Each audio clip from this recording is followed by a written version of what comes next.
السلام علیکم ورحمت الله وبرکاته. سماک ټي وي چینل کې درته هر کله ویم. امید لرم چې روغ جوړ به یې، خوشاله به یې، د جون په مزو کې به یې. عزتمندو، نن یو نوی خبر مخې ته راغلی دی. په ثوابای کې ښایسته ښکلی ځوان چا وحشیانو ظالمانو ډېر بې دردۍ سره قتل کړی دی. دوستانو، نن سبا د انسان قتل دونه سیوا شوی دی چې دا مرګ چاته اړوسه خبره ښکاري نه. نن څومره ښایسته ځوان، څونه ارمانونه به ځان څخه قبر ته وړي، څومره بې رحمۍ او ظالمانه تور باندې قتل شو. اخر ولې دومره ظلم څه وجه سره د ښایسته ځوان چا قتل کړو؟ دا ټول معلومات موږ سره په دې ویډیو کې وګورئ چې پوره معلومات نه خبر شي.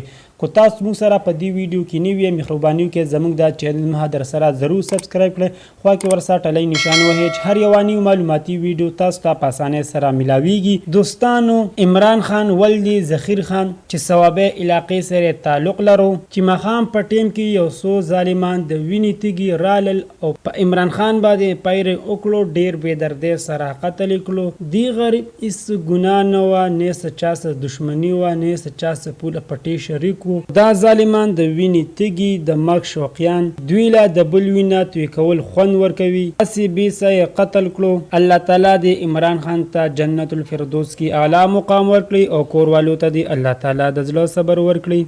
زموږ حکومت تم دا درخواست دی چې داسې ظالمان خلق دې د ملک نه لرې کړی شي او په قتل کیس باندې سخت نه سخت سزا ورکړی کیږي، ځکه چې انساني قتل ډیر زیات سیوا شوی دی. هیڅوک هم د چا زړه ته نه ګوري.